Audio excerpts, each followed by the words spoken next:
Gideon Novareth had walked the earth for 8 centuries, and nothing surprised him anymore until the moment he watched a tired waitress in a fluorescent-lit diner count out her own crumpled bills to cover a stranger's unpaid check. He had come to the establishment only because his human liaison had suggested it as a place where mortals gathered without pretense, where he might observe the common pulse of modern life. The hour approached midnight, and the diner had emptied save for a middle-aged man who sat hunched at the counter, his weathered hands trembling as he stared at a bill he clearly could not pay. The waitress, her name tag read Rosa, moved through the space with practiced efficiency despite the exhaustion evident in every line of her body. Her dark hair had been pulled back in a messy knot, her uniform spotted with coffee stains and grease, and when she approached the man's table to collect payment, Gideon watched the entire exchange unfold from his corner booth.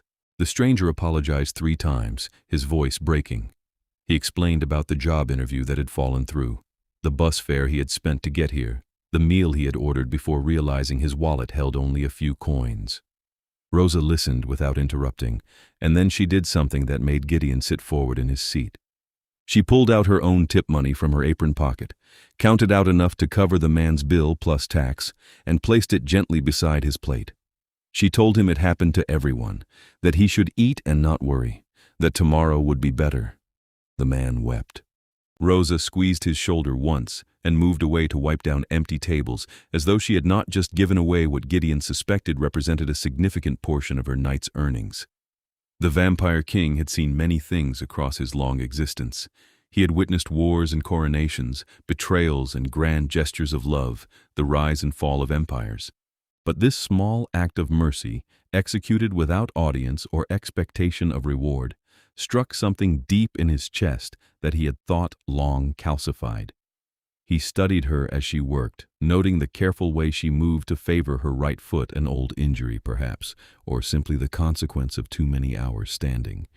She could not have been more than 25, and yet she carried herself with a weariness that spoke of years spent struggling against a world that gave back less than it took. Gideon made his decision in that moment, certain and absolute as all decisions made by kings must be. He would change her life.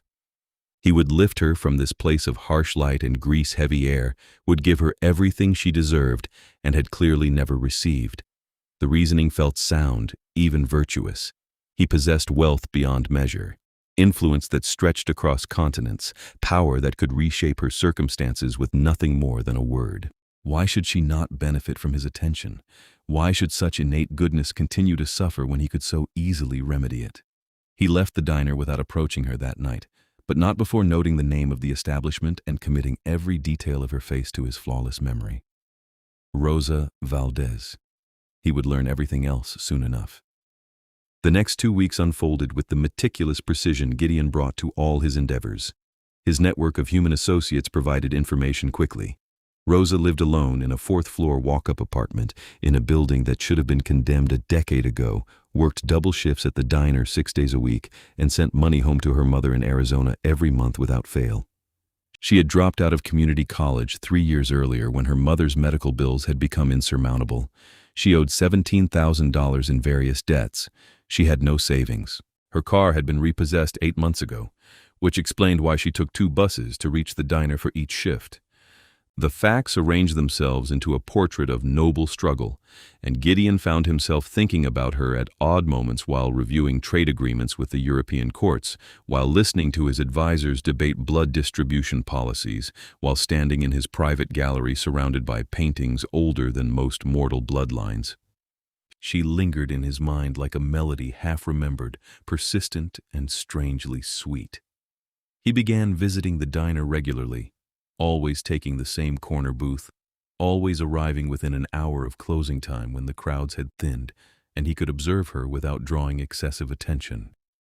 She served him coffee and the occasional slice of pie, professional and pleasant, but never over-familiar. He wondered if she recognized him as the customer who had been present the night she paid for the stranger's meal. He suspected not. Humans rarely paid attention to details beyond their immediate concerns, and he had perfected the art of appearing unremarkable when necessary despite his distinctive appearance. On his 6th visit, he introduced himself properly. She had just refilled his coffee cup when he spoke her name, not Miss Valdez or the impersonal, "Excuse me," but simply Rosa, pronounced with the careful attention he gave to things of value. She turned back, surprise flickering across her features. "I'm sorry, do we know each other?" "Not formally," Gideon replied, his voice carrying the faint accent of old European nobility that he had never quite shed despite centuries of practice. "But I have been hoping to remedy that. My name is Gideon Novareth, and I have a proposition for you." Wariness replaced surprise immediately. She shifted her weight, and he noted the defensive posture, the way her fingers tightened on the coffee pot. Of course she would be suspicious. A strange man in an expensive coat frequenting a late-night diner, asking for private conversation with a woman who worked alone. He should have anticipated this. "I'm working," she said, her tone polite but firm. "If you need something else, I'm happy to help. But I watched you pay for a stranger's meal," Gideon interrupted gently. "2 weeks ago, a man who could not cover his bill. You gave him your own money without hesitation." She went very still. "I don't know what you're talking about." "You are a poor liar, Rosa Valdez, which is in its own way admirable."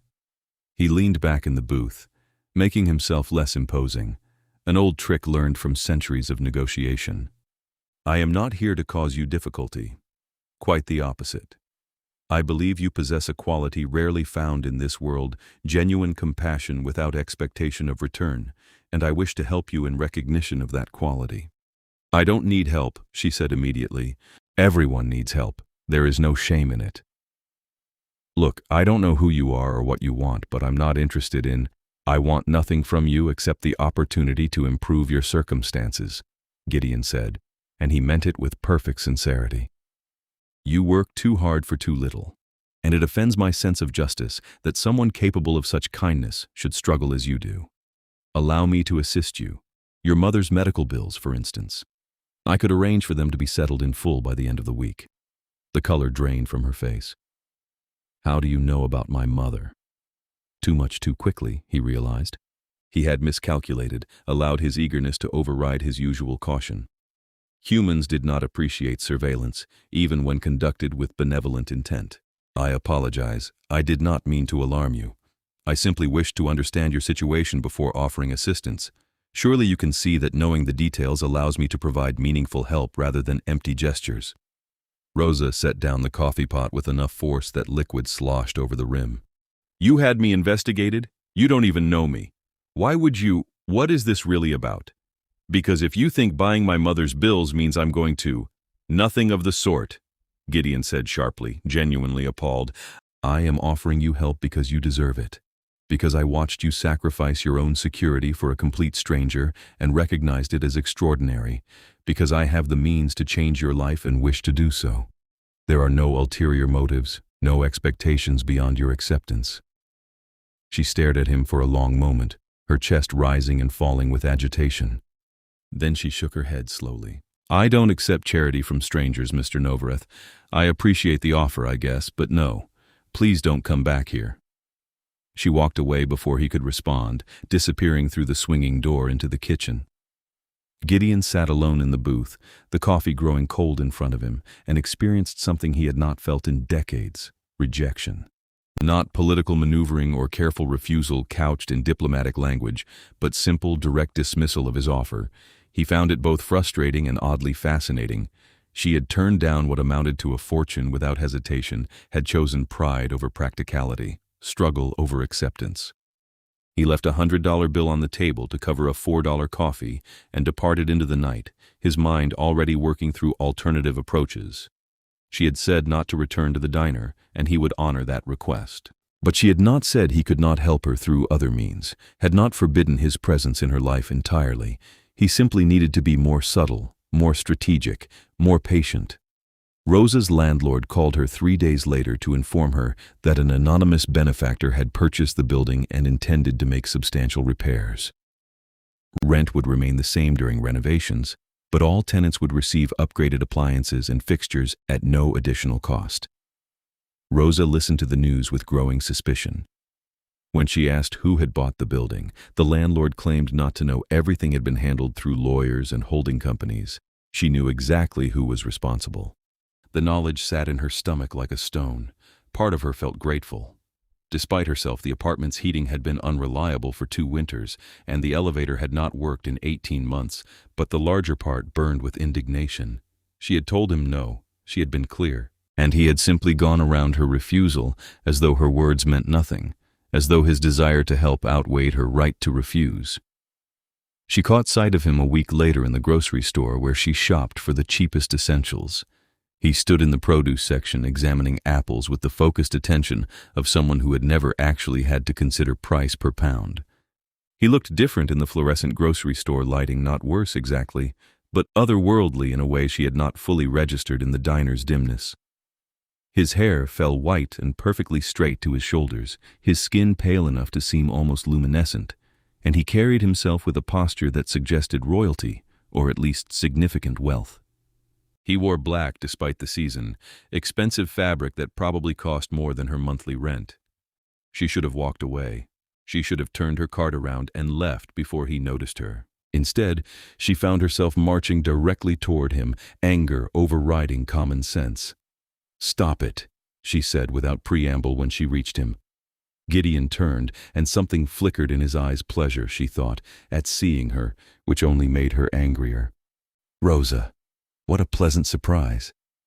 Stop buying things for me. Stop interfering in my life. I told you I didn't want your help." "You told me you did not want charity," he corrected mildly, setting down the apple he had been inspecting. "Improving the building benefits all the tenants, not only you. Hardly a personal gift. You wouldn't have even known that building existed if not for me, and you know it. It's manipulative. You're trying to force me to accept something I already refused." "I am trying to make your life easier," Gideon said, and there was genuine confusion in his voice, as though he could not understand why she found his actions objectionable. "Is that truly so terrible?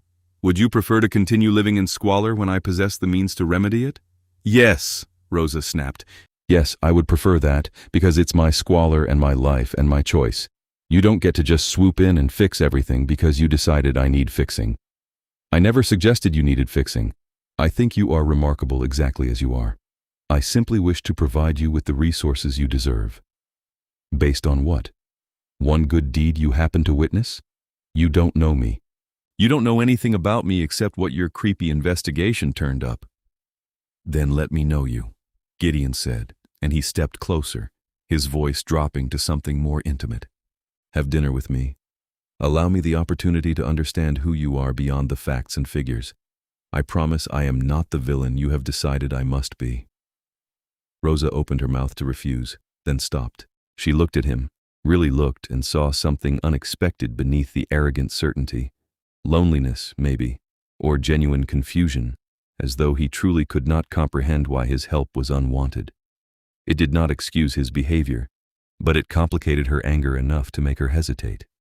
"One dinner," she heard herself say, "and you stop with the anonymous gifts. No more buying buildings or paying off bills or whatever else you have planned. If you want to know me, then actually know me. Don't just throw money at what you think my problems are."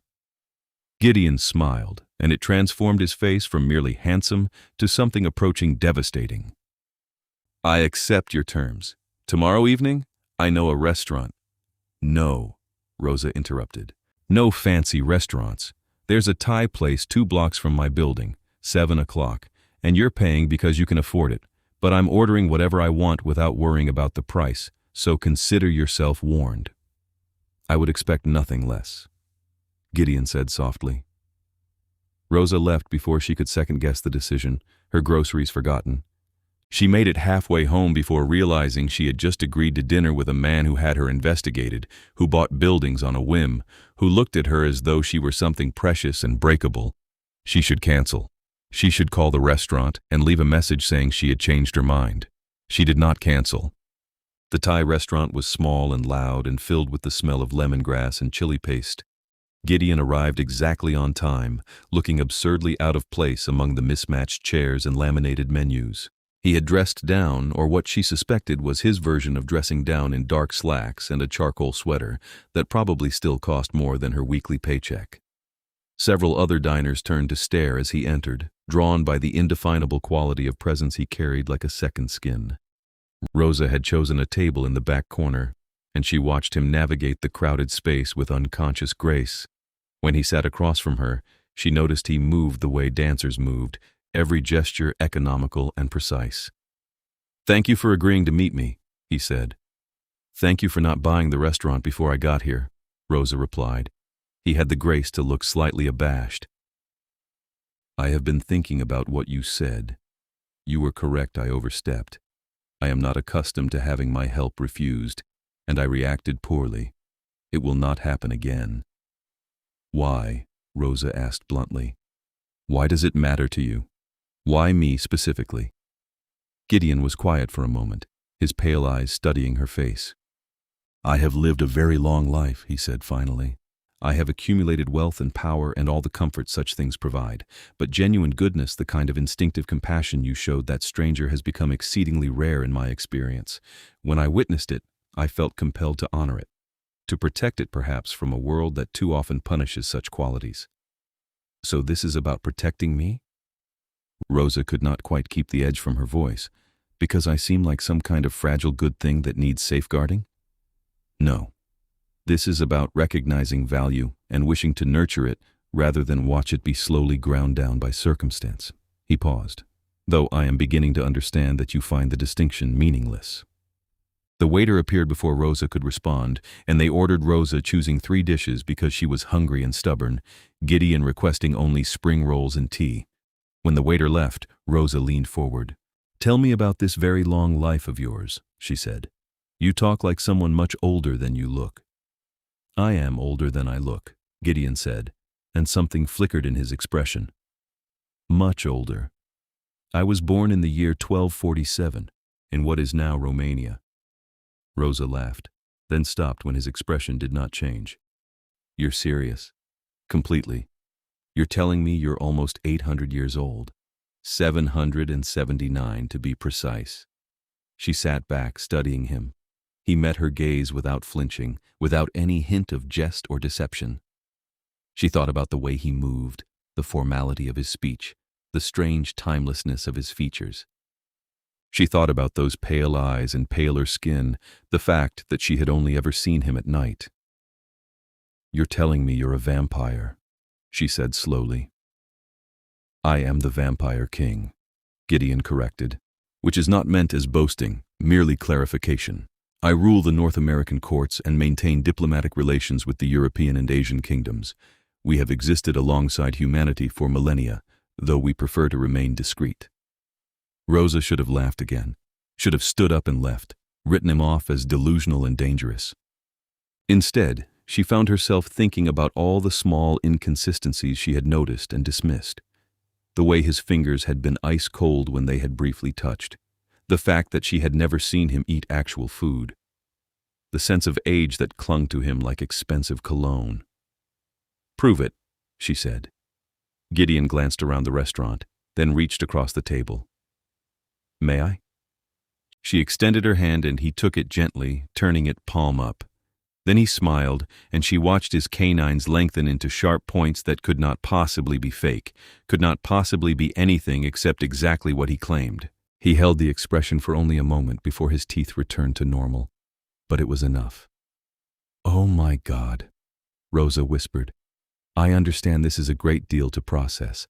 I debated whether to tell you, but you asked about my life, and I find I do not wish to lie to you." He released her hand but did not pull away entirely. "I promise you are safe with me. I do not harm humans. I have not fed from an unwilling donor in over 2 centuries, and even then, I take only what is freely given through established agreements. The majority of my sustenance comes from blood banks and licensed suppliers." "You're a vampire," Rosa repeated, still trying to reconcile the word with the man sitting across from her. "An actual vampire? And you rule other vampires?" "I govern them, yes. Enforce our laws, negotiate with human governments, maintain the secrecy that keeps both our species safe. It is not so different from any other form of leadership, simply with higher stakes and longer timelines. The food arrived in steaming plates of color and fragrance, and Rosa stared at it without seeing. Her mind raced through implications and questions, each answer spawning 3 more queries. Finally, she picked up her fork because sitting still felt impossible. "So when you said you wanted to change my life," she said, "you meant what exactly? Turn me into a vampire? Is that what this is about?" "No," Gideon said immediately. "That is an immense decision, and one only you could make, far in the future, if ever. I simply meant what I said. I saw you perform an act of kindness and wished to repay it by improving your circumstances. Because you're 800 years old and bored? Because I am 800 years old and have learned to recognize what matters. You matter, Rosa Valdez. I knew it the moment I watched you give away your own security for a stranger's dignity." She ate in silence for several minutes, processing. He sipped his tea and waited with the patience of someone who had centuries of practice. Finally, she set down her fork and looked at him directly. "I'm not a project," she said. "I'm not some good deed you get to do to make yourself feel noble. If you want to actually know me, then know me. But I don't need saving, and I don't need fixing. I'm doing fine on my own." "You work 80-hour weeks to afford an apartment that should not be habitable," Gideon said quietly. "You sent your mother $300 last week, even though it meant you ate instant noodles for 4 days. You are exhausted all the time, and you never buy yourself anything that is not strictly necessary, and you are clearly in pain from standing too long on that bad foot. I do not think you need fixing, but I do think you deserve better than barely surviving." Tears pricked at Rosa's eyes without warning, and she blinked them back furiously. She hated that he was right, hated that he saw so clearly what she worked so hard to pretend was fine. She hated more that his concern felt genuine, that underneath the arrogance and the overstepping, he seemed to truly care about her welfare. "Why?" she asked, and her voice came out smaller than intended. "You could have anyone, someone with money and education and sophistication. Why fixate on a waitress you saw one time? Because wealth and education and sophistication mean nothing compared to character," Gideon said. "I have known queens and scholars, artists and warriors, and very few of them possessed half your innate goodness. You act with compassion as your first instinct, not as a calculated choice. That is extraordinarily rare. That is worth more than all the pretty sophistication in the world." Rosa wiped at her eyes with the back of her hand. "This is crazy. This whole thing is insane." "Perhaps. But is it unwelcome?" She thought about going back to the diner tomorrow, to the endless double shifts and aching feet, and the knowledge that no matter how hard she worked, she would never get ahead. She thought about this strange, ancient man looking at her as though she hung the moon, offering her things she had never dared want. She thought about the fact that he was a vampire, a literal vampire, and she should be terrified, but somehow was not. "I don't know yet," she said honestly. "Ask me again when I've had time to wrap my head around the existence of vampires." Gideon smiled, warm and genuine. "A fair answer. May I see you again while you decide?" "Maybe. Probably. I need to think." They finished the meal in more comfortable silence. Gideon paid the bill without commenting on the total, and they walked outside into the cool evening air. He offered to drive her home. She saw his car for the first time, something sleek and black and probably Italian, but she declined. She needed space to think, needed to be alone with the impossible truth he had handed her. "Thank you for dinner," she said. "And for the honesty, I guess. That must have been risky." "You deserve the truth," Gideon said simply. "And I trust you with it." He left her standing on the sidewalk, and Rosa watched his taillights disappear into traffic. Then she started the long walk home, her mind spinning with vampires and kings, and the way he had looked at her like she mattered, like she was worth centuries of patience and attention, like she was remarkable rather than merely ordinary. She thought about it all night, and when morning came, she realized she wanted to see him again. Their courtship began tentatively after that, built on careful conversations and slowly accumulating trust. Gideon continued visiting the diner, though now he sat at the counter where they could talk more easily during her slow periods. He told her about his life not all at once, but in carefully measured pieces that did not overwhelm. He had been a minor noble's son before his turning, had survived plague and war and political upheaval, had watched the world transform around him more times than he could count. He spoke of it without nostalgia or bitterness, simply as fact. Rosa told him about her own life in return, growing up in a small Arizona town, watching her mother work 3 jobs after her father left, the scholarships that had gotten her to community college, and the medical crisis that had pulled her back out. She told him about small dreams deferred and the quiet hope that someday things might get easier. He listened with absolute attention, as though every word she spoke held weight and meaning. He began showing her his world in careful increments. A private concert in his home where musicians played instruments that predated the United States. A midnight walk through a sculpture garden closed to the public. A library of first editions and illuminated manuscripts that belonged in museums. He shared these things without fanfare, without expectation, simply offering her access to beauty she had never imagined. And Rosa found herself falling despite every reasonable objection her mind could supply. She fell for the way he remembered everything she told him, for how he listened more than he spoke, for the unexpected humor that surfaced when he relaxed enough to let it show. She fell for his hands and his voice and the way he looked at her as though she were the most fascinating person in any room. She fell slowly, and then all at once, tumbling into love before she quite realized it was happening. But the gifts continued even as she fell, and they became a growing point of tension. An envelope appeared in her mailbox containing a receipt showing her mother's largest medical bill had been paid in full. Rosa called him immediately, furious. "You promised," she said without greeting. "You promised no more anonymous gifts." "Your mother needed that surgery," Gideon replied, his voice calm. "She was delaying it because of cost, and the delay was causing her pain. I simply removed the financial obstacle." "That was not your decision to make. That was my responsibility, my family, my be. Why must you carry every burden alone? Why is accepting help somehow shameful?" "Because I need to do this myself," Rosa said, and her voice broke on the words. "I need to be able to take care of my own mother.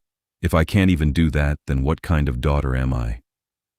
The kind who works herself into exhaustion trying to solve problems that money could fix in an instant. There is no virtue in needless suffering, Rosa. Why can you not see that?" They fought about it for an hour, neither yielding. Gideon could not understand why she found his help demeaning rather than supportive. Rosa could not make him see that every gift reinforced the power imbalance between them, highlighted all the ways she was not his equal. They ended the call without resolution, and Rosa cried angry tears into her pillow. He showed up at her apartment the next morning with coffee and apologies. She let him in because she was weak for him already, because even angry she wanted to see him. They sat on her threadbare couch, and he took her hand. "Help me understand," he said quietly. "Explain what I am doing wrong, so I may stop doing it." Rosa tried to find the words. "You keep giving me things, and I know you mean well, but every gift is a reminder that I need help, that I'm not capable of handling my own life. It makes me feel small and incompetent and like I'm only worth your attention because you pity me. I do not pity you. I admire you tremendously. Then admire me enough to let me solve my own problems, to respect my choices even when you think they're harder than necessary. Even when those choices hurt you? When I could prevent the hurt so easily?" "Especially then," Rosa said, "because they're my choices and my life. I need to know that I can stand on my own, that I'm not just some charity case you've decided to fix." Gideon was quiet for a long moment. "I have spent centuries in a position where my word reshapes reality," he said finally, "where identifying a problem and solving it is not only possible but expected. I see you struggling, and I have the means to help, and I do not know how to simply watch and do nothing when action is possible. I'm not asking you to do nothing. I'm asking you to stand beside me instead of above me, to ask what I need instead of deciding for me." He lifted her hand to his lips, kissing her knuckles gently. "I will try." I cannot promise perfection, this is deeply ingrained habit, but I will try to respect your autonomy even when every instinct screams to simply fix everything for you. That's all I'm asking, Rosa said softly. They reconciled that morning, but the pattern continued. Gideon tried, she could see him trying, but his nature fought against patience when problems had immediate solutions. He paid her building's property taxes so they would not increase. He arranged for the diner owner to receive a generous offer for the business from a buyer who promised to keep all current staff with improved wages. He established a scholarship fund at her old community college in her name. Each time, Rosa felt the same complicated tangle of emotions. Gratitude and resentment, and the growing fear that she would never be more than a project to him, something broken that needed fixing rather than a partner he respected as equal. The final straw came 3 months into their relationship when she arrived at work to find the diner closed with a note directing all employees to a meeting. The generous buyer Gideon had arranged turned out to be one of his holding companies. The improved wages and benefits were real, but so was the fact that he had effectively purchased her workplace without consulting her. Rosa walked out of the meeting and called him from the parking lot. "I can't do this anymore," she said when he answered. Silence on the other end, then, "What do you mean?" "This, us, you buying everything and everyone in my life because you think it's helping.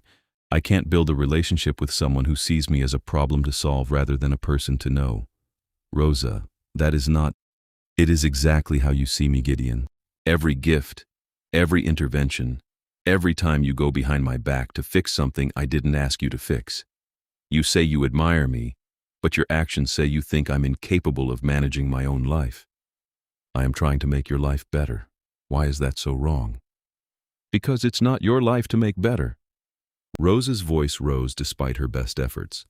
"It's mine, and I need to be the one making decisions about it.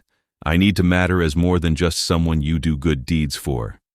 You matter more to me than anyone has in centuries," Gideon said, and she heard genuine anguish in his voice. "How can you not know that?" "Then show me by respecting me enough to stop. No more gifts, no more solving my problems, no more buying things to make my life easier. Just stop, please." Another long silence. Then, "I do not know how to be with you and not try to help. Watching you struggle feels impossible when I possess the means to end that struggle immediately."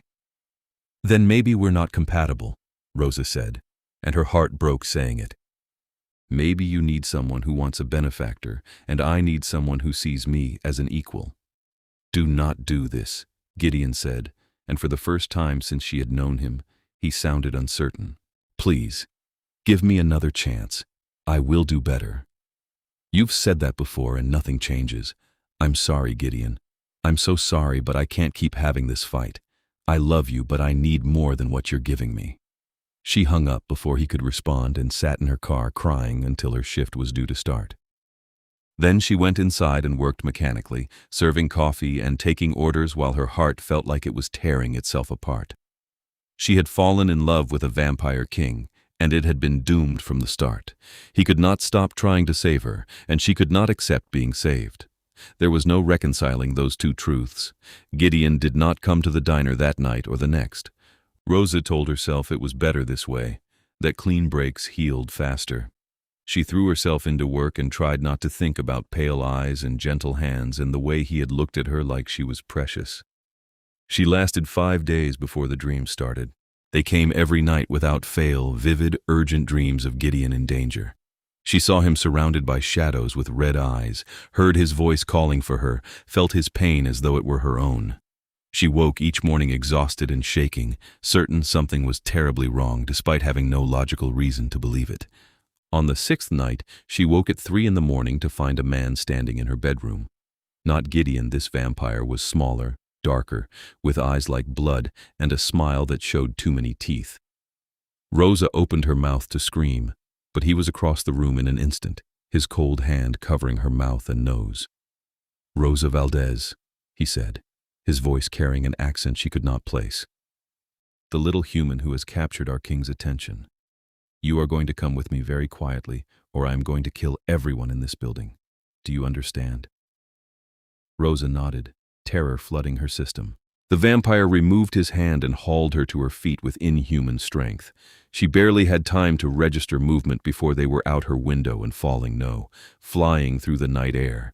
She wanted to scream but could not find breath, could only clutch at her captor's shoulders and pray she survived.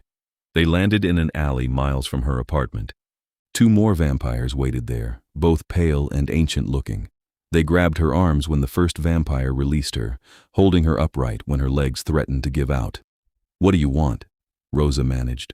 "What we want," said one of the new vampires, a woman with white hair braided to her waist, "is for Gideon to understand that he cannot ignore the council's decrees in favor of his human pets. He was ordered to end his association with you weeks ago. He refused, so we are providing appropriate motivation." "I don't understand," Rosa said. "We're not even together anymore. I ended it days ago." The vampires exchanged glances. "Even better," said the woman.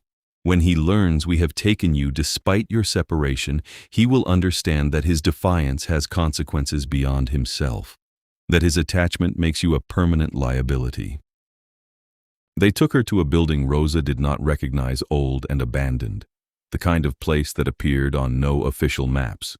They locked her in a windowless room with stone walls and a heavy door, and she was alone with her panic and the growing certainty that she had made a terrible mistake.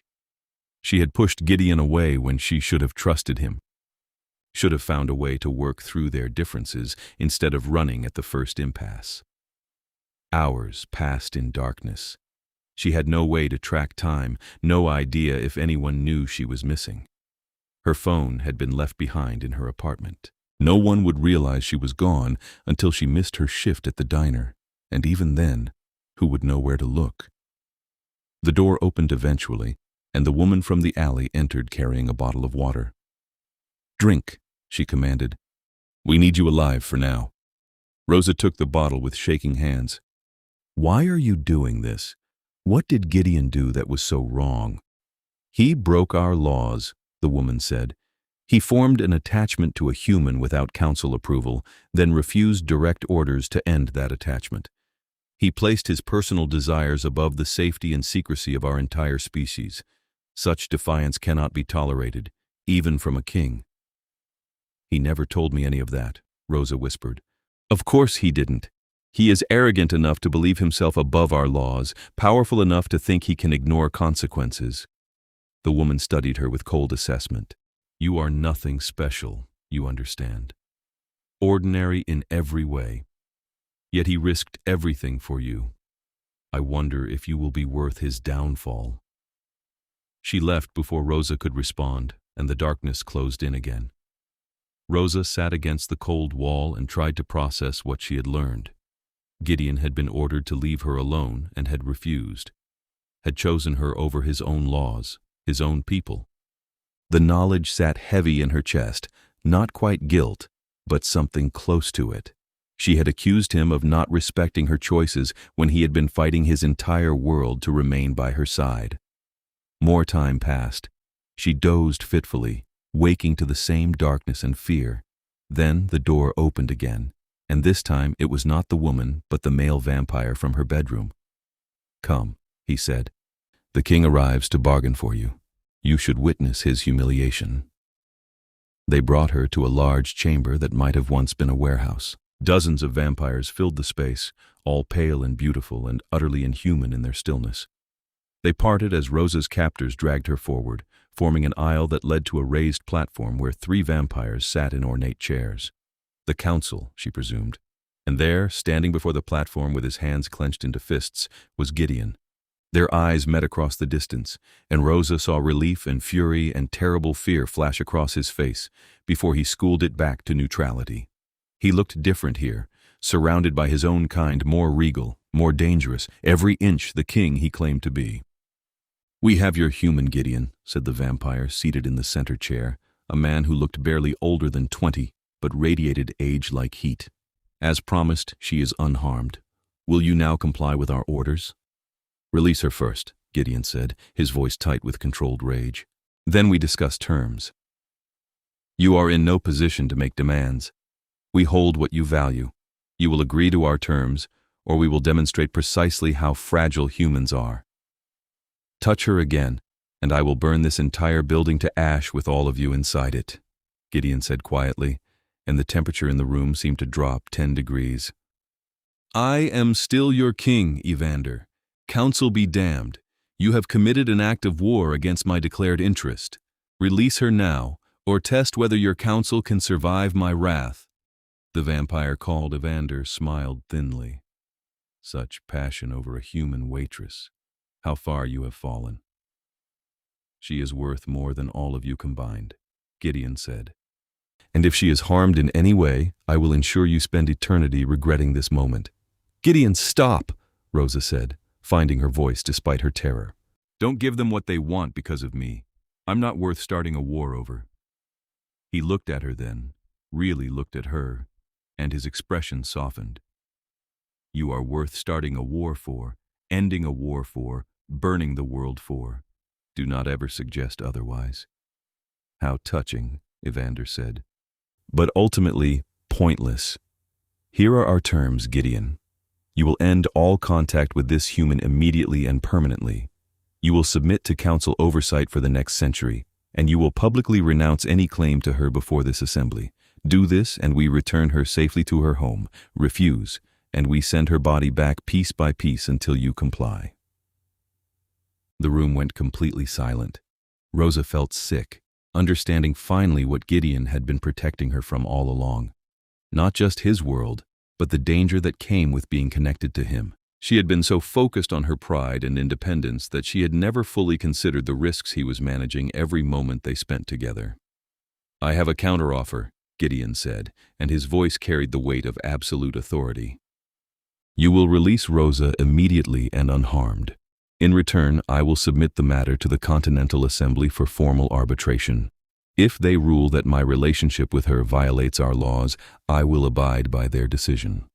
If they rule in my favor, this council will be dissolved, and its members exiled for this kidnapping." "We do not recognize the Assembly's authority over internal court matters," Evander replied. "Then we have reached an impasse, because I do not recognize your authority to take hostages and issue ultimatums. So we must decide which of us is willing to push this to actual violence." Gideon's hands began to glow with pale light, and Rosa felt power gather in the air like pressure before a storm. "I wonder if you have truly considered what a king in love is capable of when you threaten his heart." The woman from the alley stepped forward, her voice urgent. "Evander, perhaps we should consider." "Silence, Katerina," Evander snapped. "He is bluffing. He would not risk open conflict over one human." "I am not bluffing," Gideon said softly. "Test me and discover exactly how serious I am." Rosa made a decision in that moment, driven by love and the sudden clarity that came with genuine fear. She pulled away from her captors. They let her go, surprised, and walked toward Gideon despite the dozens of vampires between them. They parted for her, too shocked to intervene, and she did not stop until she reached him. "Don't do this," she said quietly, looking up into his pale eyes. "Don't start a war because of me. I'm not worth that many lives."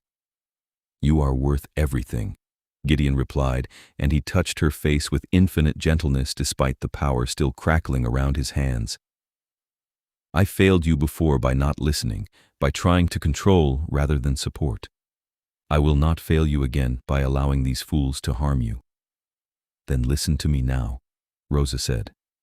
"There has to be another way, something that doesn't end in violence." Gideon studied her face, and something shifted in his expression. The glow around his hands faded slightly as he considered. Then he turned back to the council. "Rosa is right," he said. "There is another solution, one that satisfies both my honor and your concerns about security." "We are listening," Evander said warily. "You fear that my attachment to a human represents a vulnerability that endangers our species, that humans cannot be trusted with our secrets, that any relationship creates unacceptable risk." Gideon paused. "Transform her. Make her one of us. Then your concerns about human weakness and mortality become irrelevant." The room erupted in shocked murmurs. Rosa felt her breath catch, understanding what he was offering. not just for her, but as a political solution that gave everyone a way out of the immediate crisis. Absolutely not, Evander said. Unauthorized turnings are forbidden. The human population must be controlled. Nothing about this would be unauthorized. I am the king. I authorize it. And unless the laws have changed without my knowledge, a king may turn whomever he chooses, provided they consent. Gideon looked down at Rosa. The question is whether you consent. I will not force this choice upon you. If you prefer to remain human, I will find another way to keep you safe. But if you are willing, if you want this, then it solves the immediate problem and gives us time to address the larger political issues properly. Rosa's mind raced. Become a vampire. Live forever. Give up sunlight and regular food and every aspect of her human life. It should have been impossible to consider, too enormous a decision to make in a moment of crisis. But she looked at Gideon and saw her future if she chose it. Centuries together. Time to work through their differences, to learn to be partners rather than benefactor and recipient. She thought about the dreams that had warned her he was in danger, about the way her heart had broken when she pushed him away. She thought about the fact that she loved him despite everything, loved him enough to want forever, if forever was possible.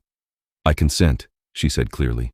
If that's what it takes to end this standoff peacefully, I consent to the turning. Rosa, you do not have to. I know I don't have to, I want to. She smiled up at him, feeling suddenly certain despite the insanity of the situation. I fell in love with you weeks ago, Gideon. I pushed you away because I was scared of being overwhelmed, but I never stopped loving you. If being a vampire means I get to be with you without being a liability, then I choose that. I choose you. Gideon pulled her into his arms, holding her tight enough that she felt the tremor run through him. Are you certain? This cannot be undone. I'm certain, Rosa whispered against his chest. I've never been more certain of anything. He kissed the top of her head, then released her and turned back to the council. You have witnessed her consent, freely given. I will perform the turning tonight. Does the council accept this solution?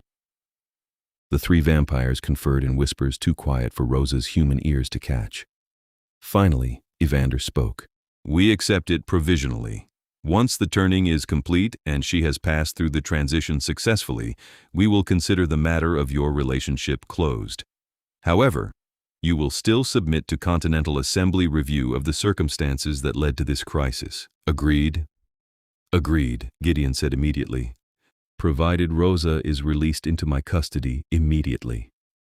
She is yours, Katerina said, and there was something almost like approval in her voice. May she prove worthy of the chaos she has caused. Gideon did not waste time on further conversation. He took Rosa's hand and led her from the warehouse, moving so quickly that the other vampires blurred in her peripheral vision. They emerged into the night air, and he did not stop until they had reached his car parked several blocks away. Only then did he turn to her, his hands framing her face with desperate care. Are you hurt? Did they harm you in any way? I'm fine. Scared, but fine. Rosa covered his hands with her own. I'm sorry I pushed you away. I'm sorry I didn't understand what you were protecting me from. You have nothing to apologize for. You were right, I was trying to control your life rather than respect your choices. I simply could not find a way to stop despite knowing it hurt you. He rested his forehead against hers. But if we are to do this, if you are truly willing to become vampire, then we must discuss what it means. The reality of it, not just the political convenience. Then tell me, Rosa said. Tell me everything. They sat in his car as dawn approached, and Gideon explained the transformation process with clinical honesty. The death of her human body, the agony of the change itself, the blood hunger that would consume her for weeks until she learned control, the loss of sunlight, of normal food, of the easy ability to move through human spaces, the long years of learning to manage inhuman strength and senses and instincts that would feel alien at first. He also told her what she would gain: immortality, perfect health, senses that perceived beauty humans could never imagine, the ability to learn and grow and explore for centuries without the pressure of a ticking clock. Partnership with him, truly equal now that she would share his nature and his world. "You do not have to decide this moment," he said when he finished. "What I said to the council stands. This would solve the immediate political crisis. But you can take time to truly consider if this is what you want." "How much time before they get impatient?" Rosa asked. "Weeks, perhaps. A month or two at most." She thought about her life as it currently existed, the diner shifts and mounting bills, the constant exhaustion and deferred dreams. Her mother, who would age and die while Rosa remained young if she accepted this change. Her human connections, already sparse, would have to be managed carefully or abandoned entirely. It was not a small sacrifice. But she thought about Gideon too, about the way he looked at her and the centuries they could have together. She thought about the person she might become with time to grow beyond survival mode, to actually pursue purpose instead of just endurance. She thought about the fact that she had been falling in love with him for months, and the only thing that had stopped her was fear of the power imbalance between them. Becoming vampire would not erase that imbalance overnight. He would still have centuries more experience and vastly more resources, but it would give them the same playing field eventually. It would make her truly his partner instead of someone he had to protect and manage. "I don't need weeks," she said. "I've already decided. I want this." "Rosa." "I love you," she interrupted. "I fought it because I thought you saw me as a project, but tonight showed me that you see me as essential, worth defying your laws for, worth facing down your entire council for.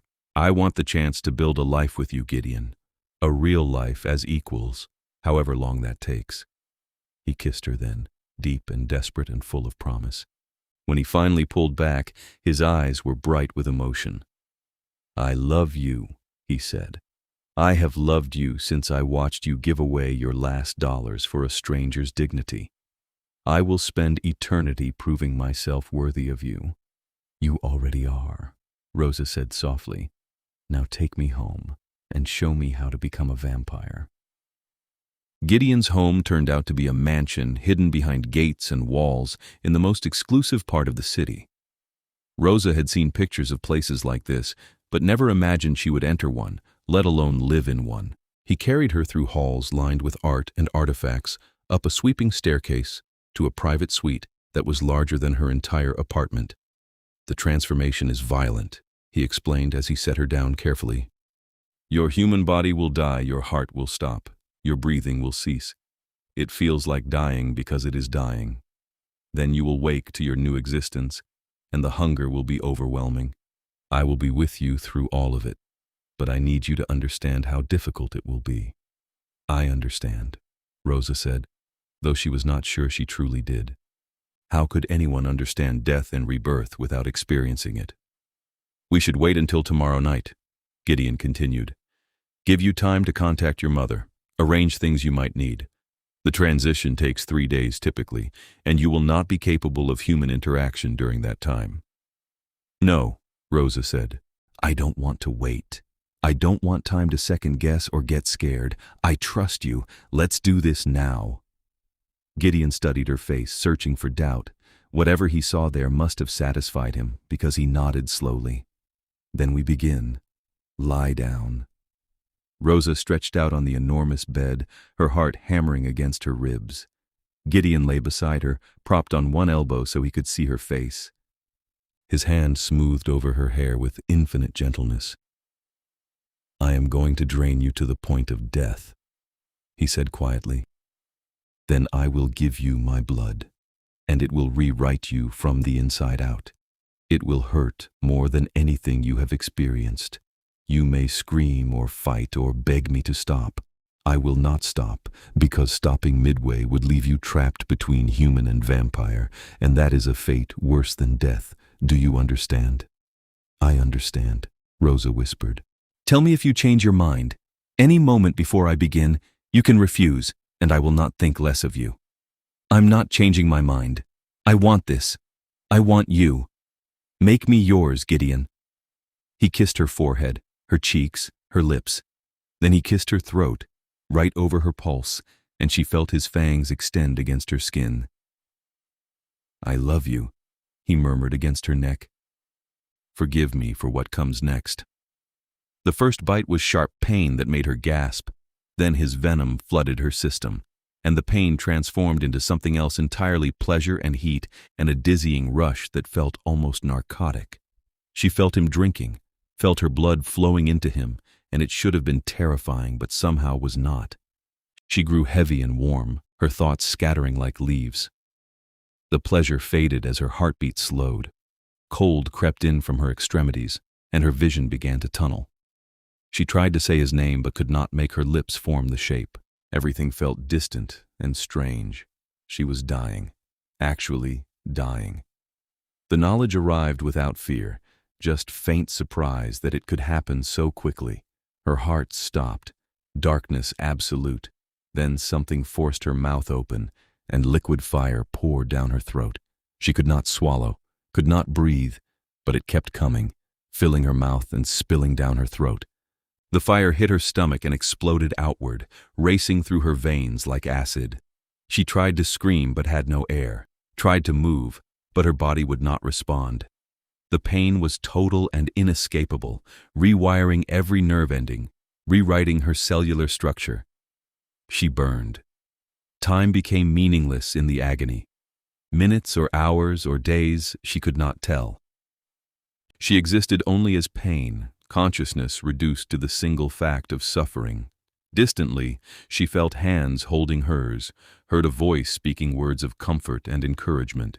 She clung to that voice like an anchor, let it remind her that she was still herself, despite the fire consuming everything she had been. Gradually, impossibly gradually, the pain began to recede. It did not disappear, but transformed, became something she could survive rather than something that obliterated thought. Sensation returned in pieces. She became aware of the bed beneath her, the hands still gripping hers. She tried to open her eyes and found they responded to her will again. The room looked different. Sharper somehow, every detail in impossible focus. She could see individual fibers in the fabric of the canopy above her, could make out textures and colors she had no names for. The chandelier across the room hurt to look at directly, each crystal facet blazing with captured light. Rosa. Gideon's voice. But she could hear layers in it now, the air moving through his lungs, the subtle variations in tone, the current of worry underneath the calm. She turned her head and found him beside her, and the sight stole whatever breath she might have had. He was beautiful. He had always been beautiful, but now she could see it properly. The perfect symmetry of his features, the way light played across his skin, the depth of color in his eyes that she had thought were simply pale gray but now revealed themselves as containing dozens of shades, storm clouds and silver and hints of blue. "Gideon," she managed, and her own voice sounded strange. Clearer, musical almost. Relief flooded his face. "The worst has passed. The transformation is complete. How do you feel?" Rosa considered the question. Everything felt too much, too bright, too loud, too intense. But underneath the overwhelming sensory input, she felt strong in a way she never had before. Complete.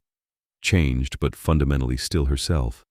"Hungry," she said, and even as she spoke the word, she became aware of the burning emptiness in her throat, the desperate need that clawed at her from within. "Oh God, I'm so hungry." "I know, my love. I have blood prepared. Can you sit up?"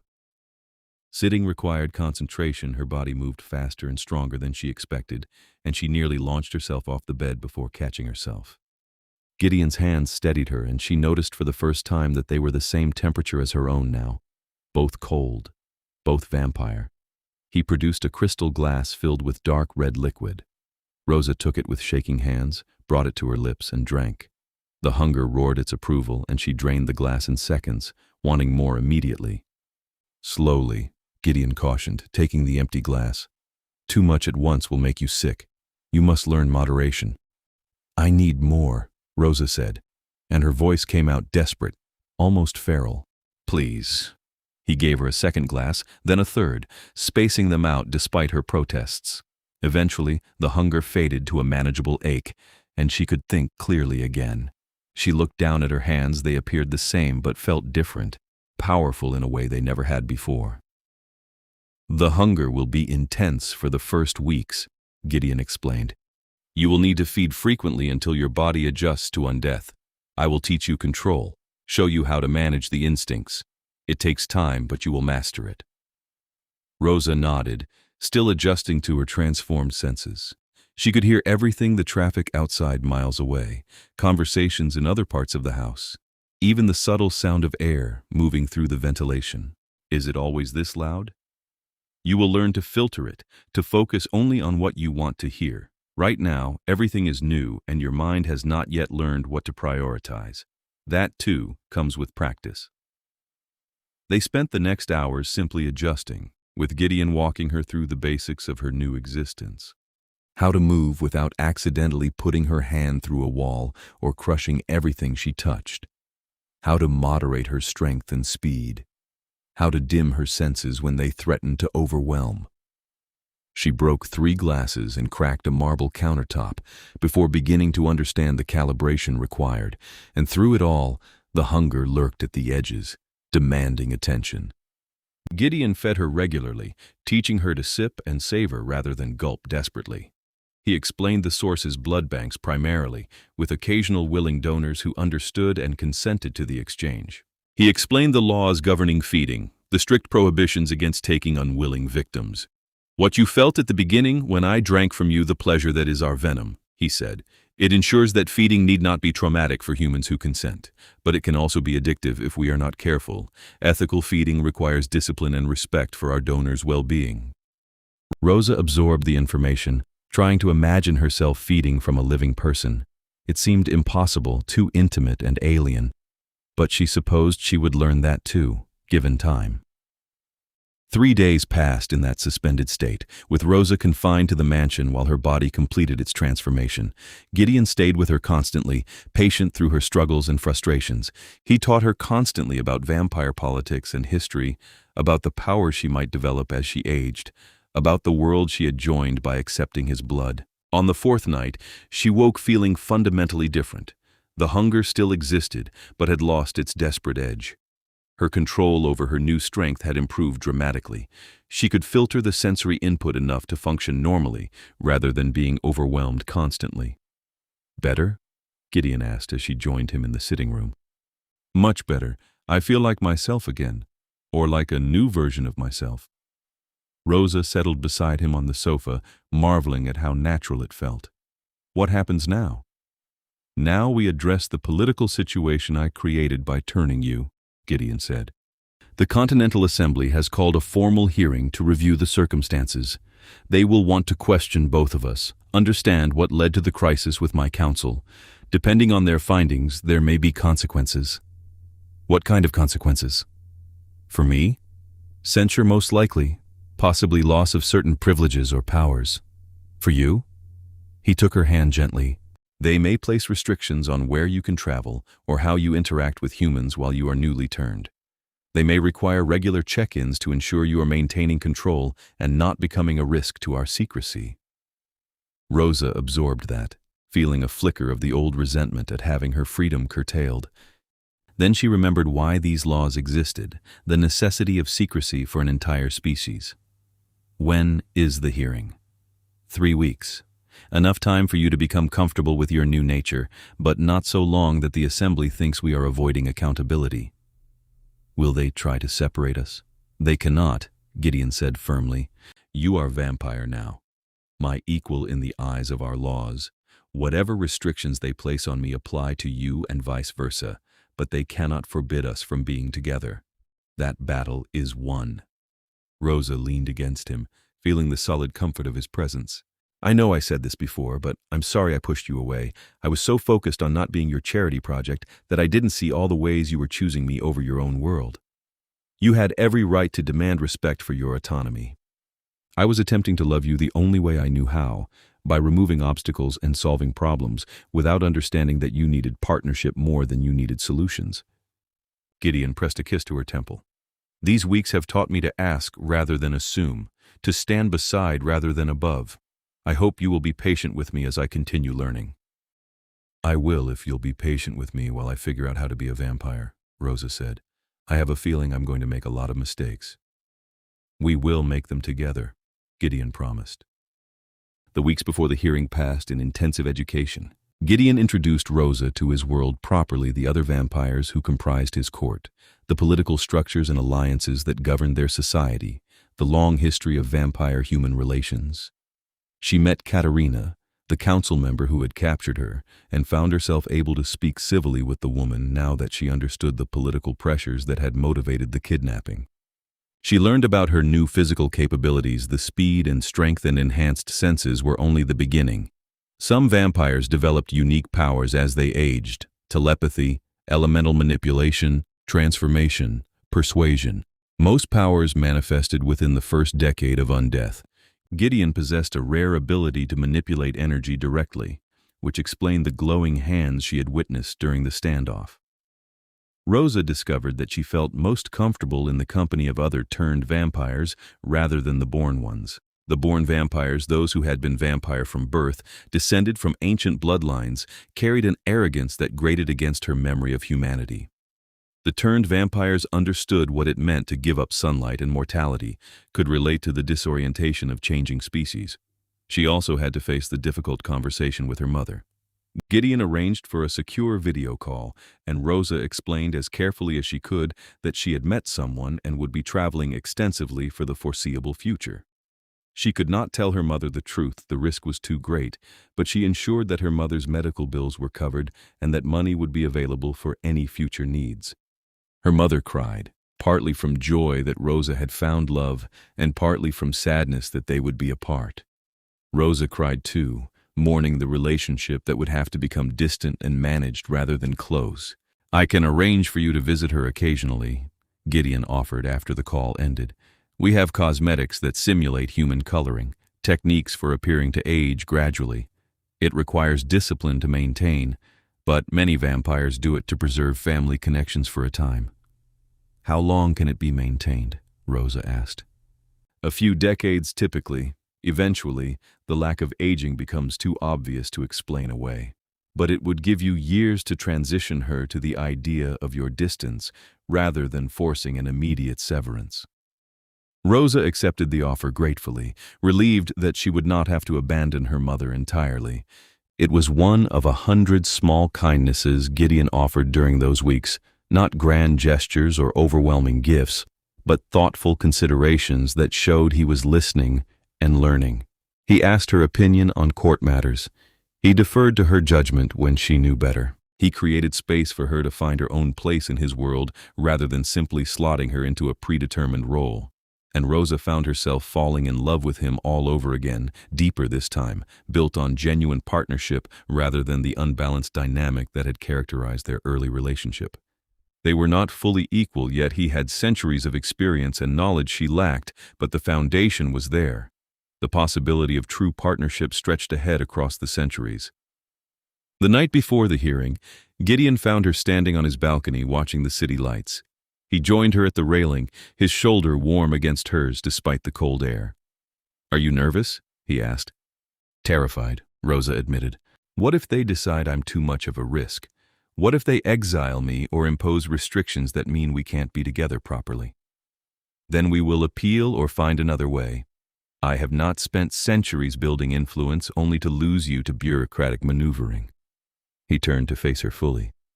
"But I do not believe it will come to that. The assembly is more reasonable than my council. They will see that you pose no threat, that our relationship strengthens rather than endangers our security."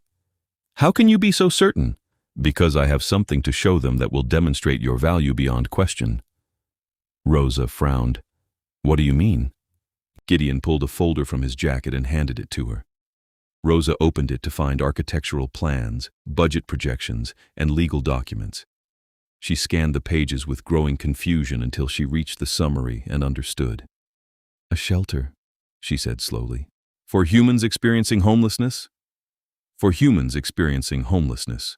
Funded by vampire resources but administered by human social workers," Gideon clarified. "You spoke once about wanting to earn your own way, to do work that mattered. I thought perhaps this could be your work, creating programs that bridge the gap between vampire wealth and human need, using our resources to address human suffering in concrete, sustainable ways." Rosa stared at the plans. The shelter would provide not just beds but job training, mental health services, medical care. It was comprehensive and thoughtful, and exactly the kind of systemic support that could actually help people escape poverty rather than just managing its symptoms. "This is what I was trying to explain about giving power instead of things," Rosa said quietly, "about standing beside me instead of above me.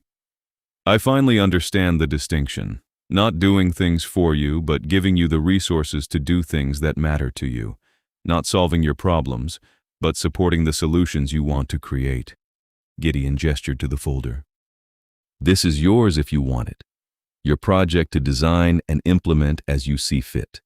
I provide funding and legal support, but all decisions rest with you. And I thought perhaps presenting this to the assembly would demonstrate that our relationship benefits both species, that you bring value to vampire society beyond simply being my partner."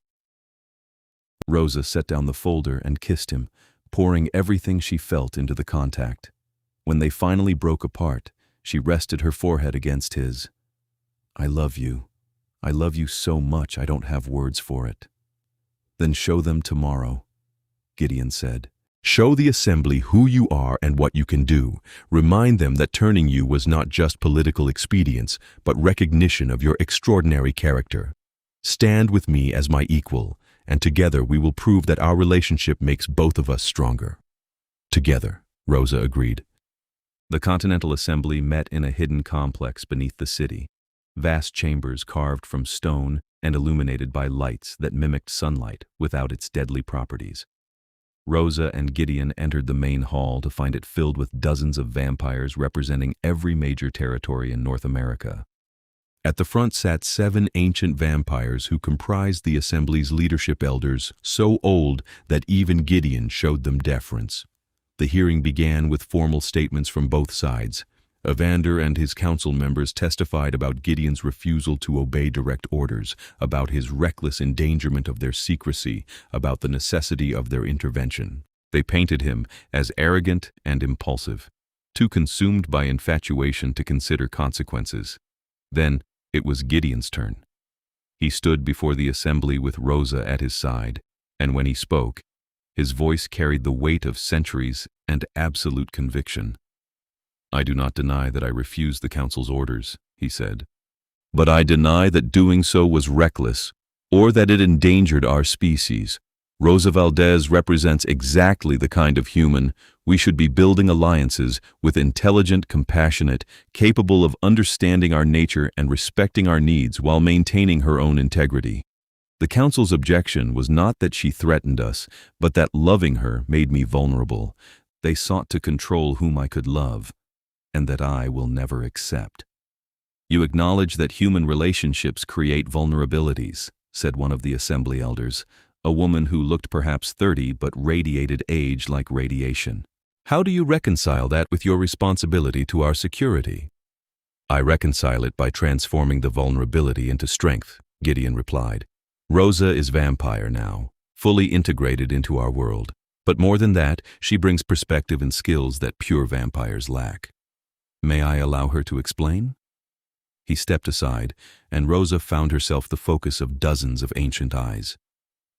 Fear threatened to paralyze her, but she thought about the shelter plans, about the stranger whose meal she had paid for months ago, about all the ways she wanted to matter beyond simply being Gideon's partner.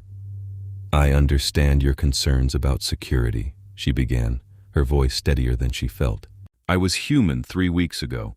I remember what it feels like to struggle, to go without, to watch people suffer because systems fail them. And I see now how much wealth and power vampires possess, how much you could do to improve human welfare if you chose to." "We are not a charity organization for humans," someone called from the assembly. "No," Rosa agreed, "but you live among humans, depend on them for blood and secrecy and the infrastructure that allows modern existence. Creating goodwill serves your interests as much as theirs, and I can bridge that gap in ways pure vampires cannot."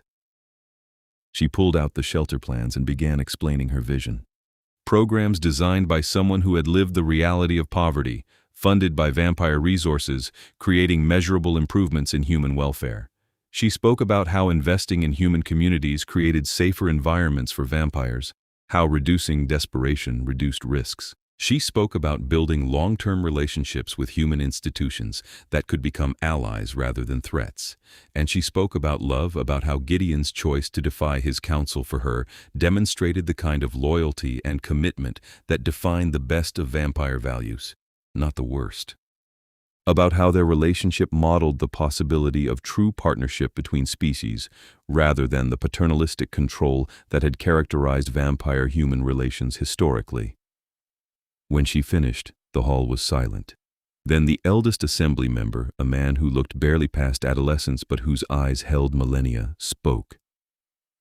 "You argue that your relationship with Gideon strengthens vampire security rather than threatening it, but can you prove this claim, or must we simply trust your intentions?" "I can prove it," Rosa said. "Give me 1 year. Let me establish the shelter and create working relationships with human social services. If at the end of that year you find that my work has endangered your secrecy or created problems, I will accept whatever restrictions you deem necessary. But I believe I will demonstrate the opposite, that I can be an asset to vampire society precisely because I understand both worlds." The assembly members conferred in whispers too quiet even for Rosa's new hearing. The wait felt eternal, every second stretching as she wondered if she had made her case well enough or if they would decide she was too great a risk. Finally, the eldest spoke again. "We find Gideon's refusal to obey his council's orders understandable given the extreme nature of their demands. We also find merit in Rosa Valdez's proposed work. Therefore, we rule as follows. Gideon will face no punishment for his actions. Rosa will be granted provisional acceptance into vampire society, with standard restrictions for the newly turned no solo hunting, mandatory check-ins, and supervised integration for the first year. At the end of that year, we will review her progress. If her work proves as beneficial as she claims, all restrictions will be lifted and she will be granted full status as a member of vampire society." Relief flooded through Rosa so powerfully she nearly collapsed. Gideon's hand found hers and squeezed tight. "Additionally," the elder continued, "the council members who ordered Rosa's kidnapping will face censure for exceeding their authority. Evander, Katerina, and their associates will be stripped of their council positions and barred from leadership roles for the next century." Evander started to protest, but the elder silenced him with a gesture. "This hearing is concluded. We thank both parties for their cooperation." The assembly dispersed, and Rosa found herself surrounded by vampires offering congratulations or asking questions about her shelter project. Gideon stayed close, proud and protective, but allowing her space to navigate the social dynamics herself. She answered questions, accepted advice, and felt herself beginning to find a place in this strange new world. Later, when they had returned to the mansion and the adrenaline had faded, Rosa and Gideon lay together in the darkness of his bedroom. "You were extraordinary," Gideon murmured against her hair. "Watching you stand before the assembly and argue for yourself, I have never been more proud or more certain that I chose correctly." "We chose correctly," Rosa corrected. "This is a partnership now. We both chose each other." "Yes," Gideon agreed. "We did." Rosa turned to face him, studying his features in the dim light. "I need you to promise me something. Anything. Promise that you'll keep calling me out when I'm wrong, when I'm being stubborn or short-sighted. Promise we'll be honest with each other even when it's hard. I don't want us to fall into patterns where you defer to me just because you feel guilty about how things started." "I promise," Gideon said solemnly. "Honesty and partnership. No more grand gestures that override your agency. No more assuming I know what is best." "And I promise to trust you more," Rosa said. "To believe that you see me as an equal even when experience or knowledge creates temporary imbalances. To ask for help when I need it instead of always insisting on doing everything alone." "Then we have a foundation," Gideon said. "Everything else we can build together." They sealed the promise with a kiss that deepened into something more, and Rosa marveled at how right it felt. How natural it was to be with him now that they stood on equal ground. The road ahead would not be easy. She had a shelter to build and a new existence to master, but they would face it together, true partners at last. The year that followed transformed Rosa in ways that had nothing to do with her vampire nature. The shelter opened 6 months after the assembly hearing, housed in a renovated building that had once been a hotel. Rosa threw herself into the work with passionate intensity, learning nonprofit management and social work principles through a combination of formal education and practical experience. Gideon supported her unstintingly, providing funding and legal assistance, connecting her with human experts who could guide her development, but he let her make every major decision herself. The shelter succeeded beyond even Rosa's optimistic projections. Within 3 months, they had helped a dozen people find permanent housing and employment. Within 6 months, the model had attracted attention from other organizations interested in replicating their approach. Human social workers praised the program's comprehensive support and adequate funding, never suspecting that vampire resources made it all possible. Rosa discovered that she loved the work in a way she had never loved anything before. Each person they helped felt like validation that her transformation had purpose beyond simply being with Gideon. She was making a difference using tools she had never had access to as a struggling human. She was changing lives the way Gideon had wanted to change hers, but doing it systemically rather than individually. She also learned to navigate vampire politics with increasing confidence. The turned vampires gravitated toward her, recognizing someone who understood their particular challenges. She became an informal advocate for their concerns, speaking to Gideon about policies that affected the turned differently than the born. He listened and implemented changes, and the turned population's loyalty to the North American court grew stronger. The assembly's check-ins became formalities as the months passed. Rosa demonstrated perfect control, ethical feeding practices, and clear benefit to vampire society through her work. By the time the year ended and the final review approached, even the most conservative assembly members had to acknowledge her success. The review itself took less than an hour. The assembly heard testimony from the shelter's human partners, reviewed Rosa's carefully documented progress, and declared her integration complete. All restrictions were lifted. She was granted full status as a member of vampire society with all rights and privileges. That night, Gideon took her back to the balcony where they had stood before the hearing, and they looked out over the city together. "A year ago, I watched you pay for a stranger's meal and decided to change your life," Gideon said quietly. "I thought I understood what that meant, lifting you from poverty, giving you comfort and security. I was so arrogant. You were trying to help in the only way you knew how," Rosa said gently. "Perhaps. But you taught me something more important than any lesson in my 8 centuries. You taught me that changing someone's life does not mean solving their problems for them. It means standing beside them while they solve their own problems, providing resources without demanding control, trusting them to know what they need better than you ever could." Rosa leaned against him, content. "I think we've both learned and changed. I've learned to accept help without seeing it as weakness, to trust that you respect my autonomy even when you offer support. That's growth too." "It is," Gideon agreed. "So what comes next? The shelter is thriving. Your integration is complete. What does Rosa Valdez want for her future?" Rosa considered the question. A year ago, she would have struggled to imagine any future beyond the next shift, the next bill.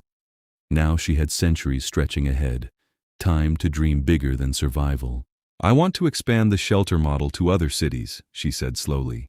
"Create a network of programs that address poverty comprehensively. I want to build bridges between vampire resources and human need in ways that benefit both species.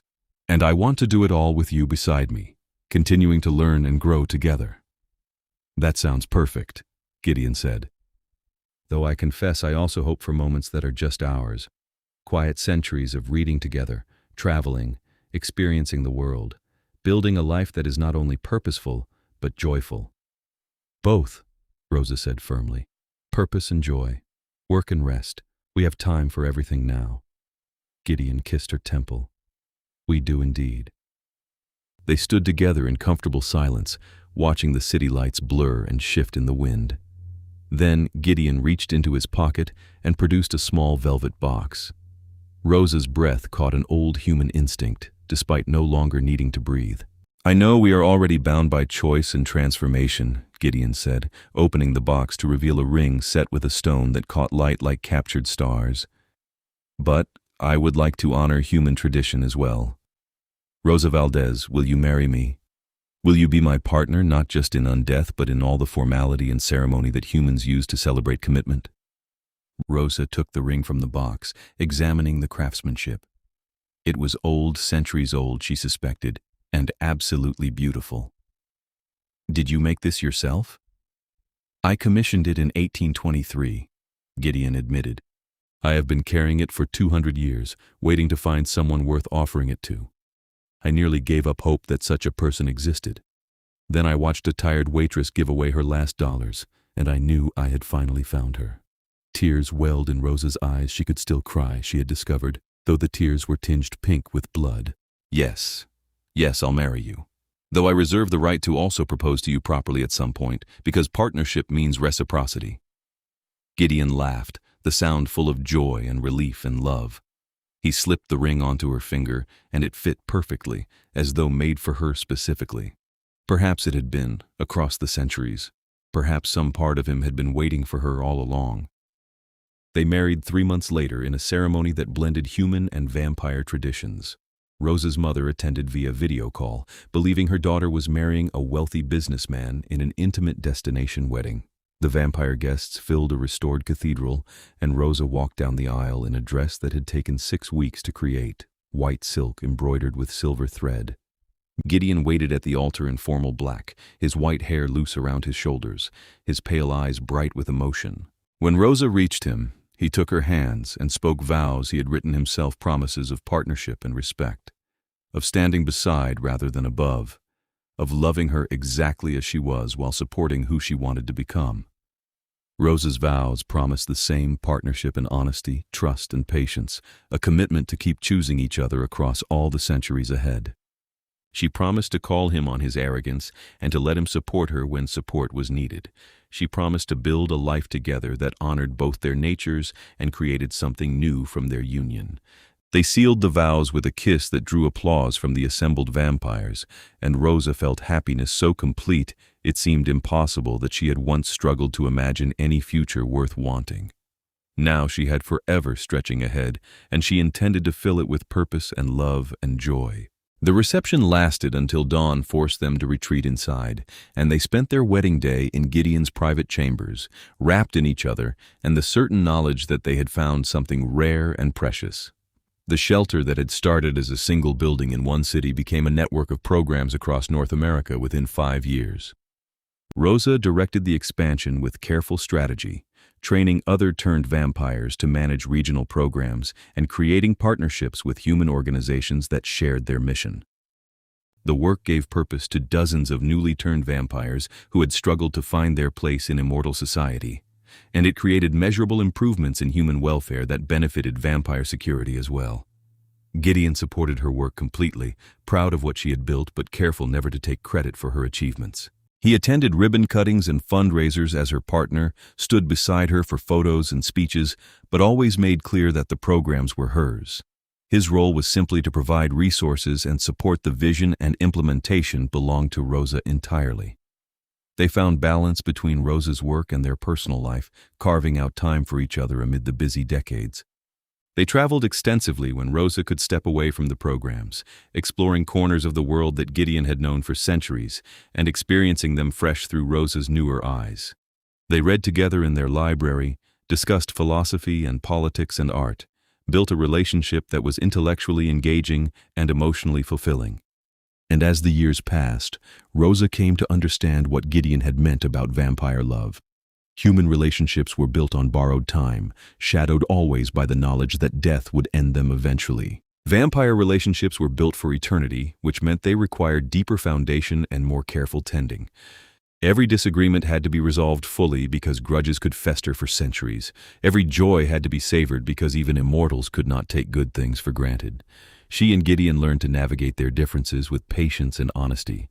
They fought sometimes passionate arguments about resource allocation or political strategy or how to handle difficult situations, but they fought fairly and always reconciled. They learned each other's patterns and moods, developed private jokes, and shared references that spanned decades. They built intimacy that went beyond physical connection to encompass intellectual partnership and emotional safety. 20 years after their wedding, they stood together at the opening of their newest shelter, the largest yet, housed in a building that could serve 100 people simultaneously. Rosa cut the ribbon while Gideon watched from the crowd, his expression full of pride and love. Afterward, as they walked through the new facility together, Gideon took her hand. "Do you ever regret it?" he asked quietly. "The transformation, giving up sunlight and human life?" Rosa considered the question seriously. She did miss certain things: the taste of her mother's cooking, the warmth of natural sunlight on her skin, the simplicity of human relationships uncomplicated by centuries of politics. But she had gained so much more than she had lost. "No," she said finally, "I don't regret it. This life, our life, is everything I never knew I wanted. I have purpose and partnership and time to actually make a difference. I have you. How could I regret any of that?" "I worried sometimes that I had pressured you," Gideon admitted. "That you had agreed because you felt trapped, rather than because you truly wanted transformation." "I wanted it," Rosa assured him.